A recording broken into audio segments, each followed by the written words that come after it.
واقعی جو رزق ہے وہ ہم سے روٹ جاتا ہے. اچھا نور بھائی آپ جو بات کریں تو اس کو کنٹینیو کیجیے گا. پھر میں ابھی جو آپ نے بات کی جی شروع کر دیتا ہوں. دیکھیں رزق کے حوالے سے ایک بات بہت اچھی کی جو عطا امام راغب اصفہانی رحمہ اللہ نے لکھا عطا جو بھی نعمت ہے وہ اللہ سبحانہ و تعالیٰ کی طرف سے وہ آپ کے رزق میں ہے. وہ مال کی صورت میں ہو, اولاد کی صورت میں, رشتہ داری کی صورت میں, اچھے دوست کی صورت میں ہو, اچھے عقیدے کی صورت میں. اب مانوی صورت میں یہ ہوگا کہ علم نافع کی صورت میں ہو اور اب خیر خواہی کا جذبہ آپ کے اندر ہو, اللہ سبحانہ و تعالیٰ کی عبادت کا ہو, محبت کا آل نبی اسلام کی محبت ہو, ان کی آل کی, ان کے اصحاب کی محبت ہو, یہ سب مانوی اس کے اندر آ گئی.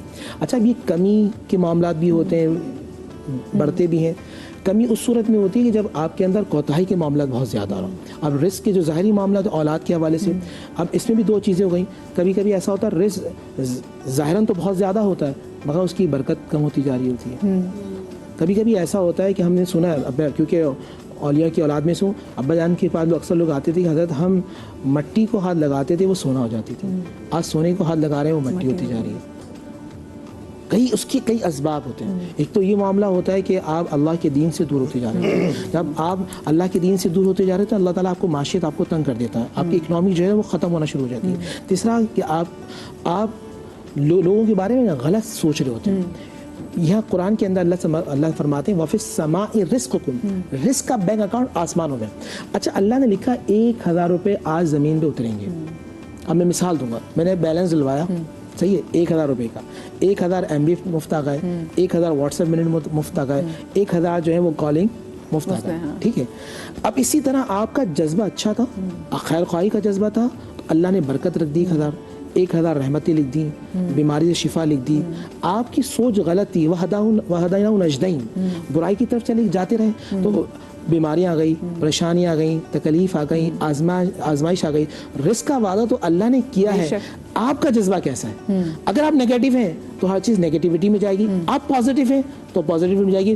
اور رزق میں اگر آپ پازیٹیو ہیں تو یہ علم نافع کی برکت ہے یا اللہ والوں کی نظر اور اللہ والوں کی محبت کی وجہ سے. کیا پیاری آپ نے بات کی. پھر اللہ والے جو ہیں یہ وسیلہ بھی بنتے جب اپنے رزق کے والے سے دعا کرنی ہو.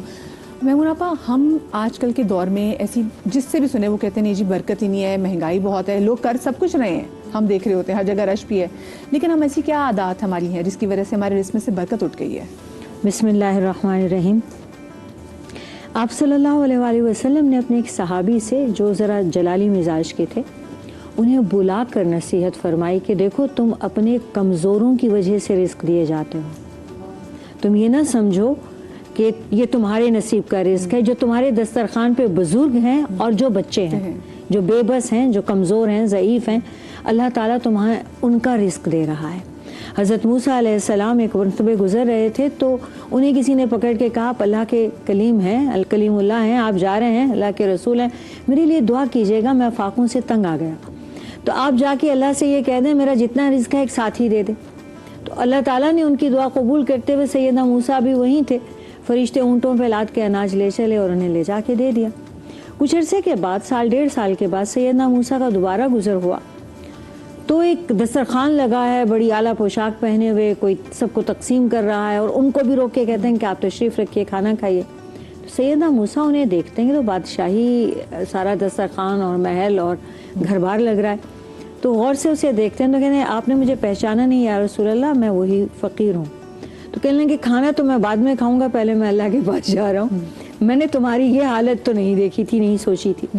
تو جا کے اللہ تعالیٰ سے کہتے ہیں کہ یا رب وہ جو اناج بھیجا تھا وہ تو کچھ دنوں کا تھا اور یہ 1.5 سال کے بعد یہ بادشاہ بن گئے, یہ کیا ہے.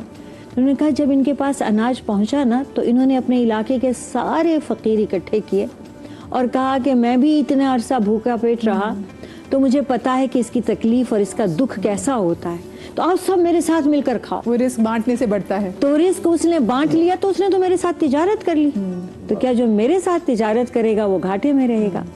تو یہ جو رزق کی کمی ہے اس کا سب سے پہلا سبب یہ ہے کہ ہم اسے اپنا رزق سمجھ کے اس پر سانپ بن کے بیٹھ جاتے ہیں. ہم اسے اللہ کی امانت سمجھ کے اللہ کے محروم بندوں کے ساتھ بانٹتے نہیں ہیں.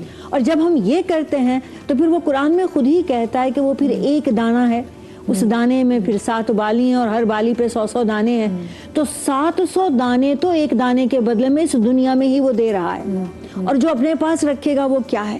آپ صلی اللہ علیہ وآلہ وسلم فرماتے ہیں کہ جب آپ سائل کے یا کسی مانگنے والے کے ہاتھ میں دیتے ہیں تو اس کے ہاتھ میں جانے سے پہلے وہ اللہ کے ہاتھ میں جاتا ہے، اللہ اسے اپنے ہاتھوں پہ تھامتا ہے. آپ مطلب اس تصور کا کیا کریں گے کہ آپ اللہ کی خوشنودی کے لیے، جیسے بھائی تقی بھائی نے شروع میں آیت پڑھی تھی کہ ہم اللہ کی رضا کے لیے کھلا رہے ہیں، آپ اللہ کی خوشنودی کے لیے کسی کو ایک لقمہ کھلاتے ہیں، اللہ اسے اپنے ہاتھوں پہ تھام لیتا ہے. میمونہ آپا اگر آپ کسی کے لیے کچھ اچھا کریں تو اس کے بعد آپ اس کو سنا بھی دیتے ہیں.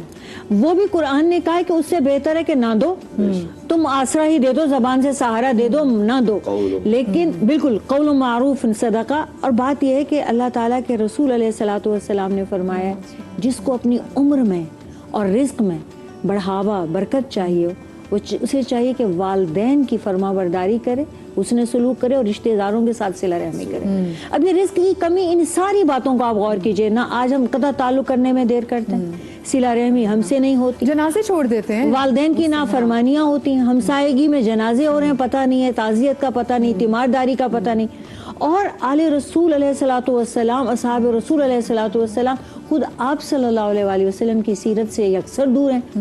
آپ دیکھیے کہ اگر سلیبس میں تھوڑی سی احادیث اور ایک دو واقعات نہ ہوں، کسی آج ہمارے بچے کو نصاب کے حساب سے کتنا قرآن معلوم ہے. اور اگر یہ ساری ٹرانسمیشنز نہ ہوں تو مجھے دکھ سے یہ کہہ رہی ہوں، اس رمضان میں تھوڑا بہت جو سن لیتے ہیں وہ سن لیتے ہیں.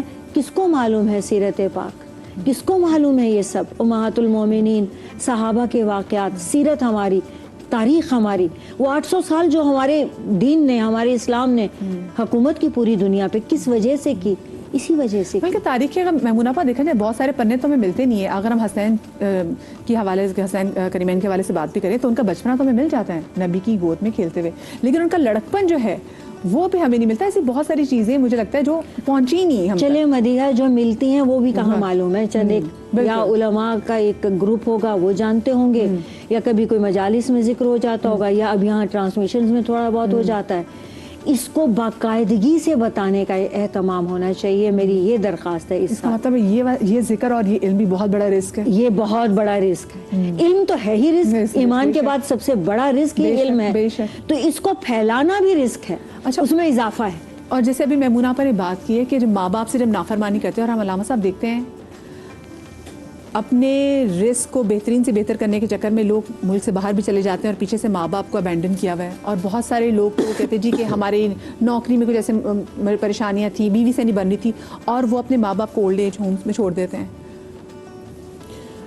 رزق یقیناً والدین جو واجبات ہیں ان کی ادائیگی سے تو رزق ویسی اس میں برکت ہوتی ہے. میں ایک آیہ کریمہ سے استفادہ کروں گا کہ ہمیں رزق کے بارے میں جب بات کریں، سوچیں تو ایک قرآن کا حکم اور ایک مولا علی کا فرمان اتنا آپس میں ہم آہنگ ہے، اور ہمیشہ ایسے ہی ہم آہنگ اقوال اور آیات ہیں کہ اللہ ارشاد فرماتا ہے ما من دابۃ فی الارض الا علی اللہ رزقھا.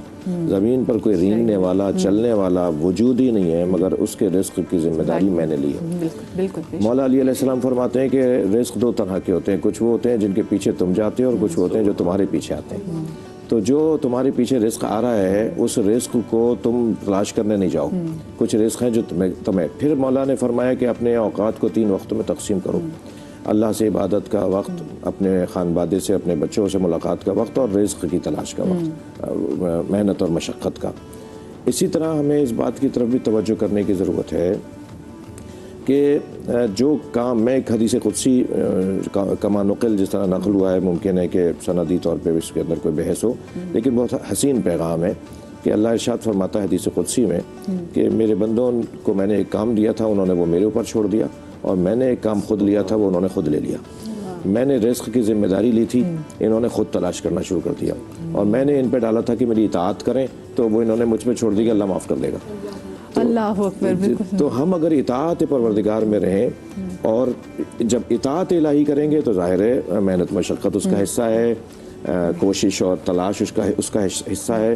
پھر جب اللہ کی اطاعت میں ہم زندگی گزاریں، اطاعت سے مراد ہرگز مخصوص موقوفہ عبادات نہیں ہے. نماز، روزہ، حج، زکوٰۃ موقوفہ عبادات ہیں، عبادات توقیفی ہیں، یعنی 2 رکعت ہی پڑھنی ہے، میں اپنی مرضی سے 4 نہیں پڑھ سکتا.